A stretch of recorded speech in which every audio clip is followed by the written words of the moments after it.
He mocked my science project and destroyed it, so I let his fake project expose him in front of the entire school. My name is Ryan Teller. Yeah, like the magician, except my life wasn't magical at all. I was a junior at Crestview High, the kind of school where football players were gods, teachers worshipped them, and anyone who wasn't 6 feet tall and built like a tank was basically background noise. My background noise had a name, Brock Hemsworthy. You can guess exactly who we look like. Tall, blonde, the kind of jawline that made half the school lose brain function, and the personality of an overcooked potato. Brock had one mission in life: make sure nobody else felt confident for more than 3 seconds. The trouble started when our school announced the State Science Expo. It was big. Regional winners got scholarships, grant money, and college attention. I had been working on my project, a solar-powered micro-cooling unit, for months. It was the kind of thing students like me poured our souls into. Brock's project? A cardboard volcano. Again, he'd been doing that same exploding baking soda mess since 7th grade, but because he was Brock Hemsworthy, everyone pretended it was groundbreaking. One afternoon in the cafeteria, I sat with my prototype, tightening a connector cable. Brock strutted in with his entourage, guys who nodded at everything he said like they were auditioning to be bobbleheads. He stopped at my table, looked at my project, and smirked. "What's this, Ryan? A lunchbox with an identity crisis?" His guys laughed like he just delivered the greatest comedy special of the century. I ignored him, but he wasn't done. He tapped the side of my device and said, "Relax, I'll let the judges know you tried your best."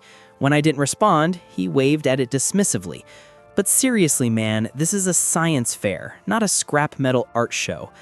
I wanted to fire back, but the last time I talked back, Brock accidentally spilled Gatorade all over my notebook. The teachers didn't care. "Boys will be boys," they said, which really meant Brock's mom donates a lot to the school, so we're just going to ignore this. But things got worse the next week. I walked into the lab after lunch and froze. My project was destroyed. Not just broken, destroyed. The panels were cracked, the fan motor ripped out, and the wiring pulled like someone wanted to make sure it could never work again. I stood there in disbelief. Months of work, gone in 10 seconds. And on the table next to the wreckage, a familiar plastic cap, bright orange, Brock's signature sports drink. He never went anywhere without it. I didn't have proof, but I had fury.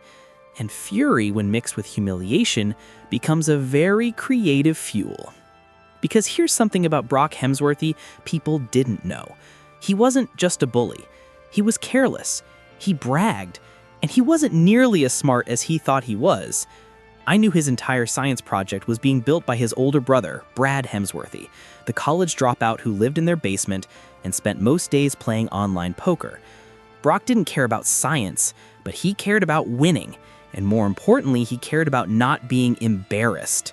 So, I made a plan that didn't involve yelling, or fighting, or telling teachers who wouldn't listen anyway. I was going to let Brock and himself. A week before the expo, I noticed Brock carrying his brother's project into the science wing. It wasn't a volcano this time. It looked expensive, like Brad had spent hours on it. A sleek, polished, solar energy converter with LED panels and stability sensors. Brock bragged about it loudly, saying, "Yeah, I built this in like 2 days, genius stuff." Nobody believed him, but everyone pretended they did. During lunch, while Brock and his entourage were outside tossing a football around, I slipped quietly into the lab. I didn't touch the machine. Instead, I touched the USB drive plugged into it, the one Brad had used to upload the calibration software. I replaced it with a completely identical USB drive. Mine contained a simple line of code I had written the night before. Nothing harmful, nothing illegal, just enough to corrupt the calibration files and make the machine malfunction under stress. And not just any stress, the kind judges loved to test. I left the lab without anyone noticing. Nobody cared where I was.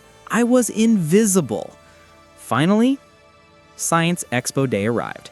Everyone was dressed nicely, parents wandered the gym with coffee cups, judges with clipboards inspected each display like they were choosing stock for $1 billion company.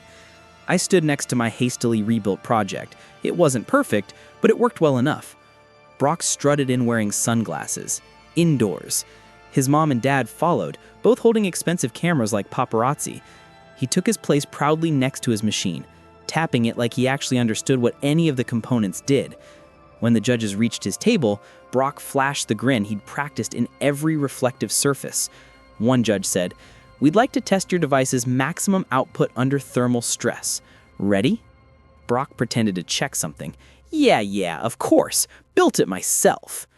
They plugged the converter into their monitoring system. The machine whirred.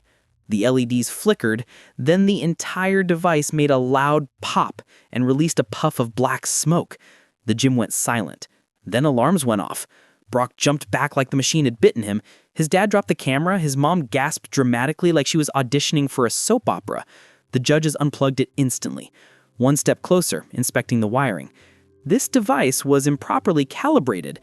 "Did you build this yourself?" Brock's face went ghost white. I supervised the build." "Supervised?" the judge repeated, eyebrow raised. His parents looked horrified. The crowd stared. Someone whispered, "He didn't build anything." Another added, "His brother did it." The judges exchanged that look adults give each other when they already know the truth. Brock lost all eligibility on the spot. His disqualification announcement echoed across the gym. Everyone saw, everyone murmured, everyone finally knew Brock Hemsworthy wasn't a genius or talented or special. He was just a fraud with good genetics. He stormed out of the gym, eyes red, his mom chasing after him. The entourage didn't follow. Even bullies get abandoned when the spotlight gets too hot. I didn't smile. I didn't laugh. I simply stood next to my rebuilt project, hands folded. Because revenge isn't always loud. Sometimes the best revenge is letting people show the world exactly who they are. And Brock did that for me.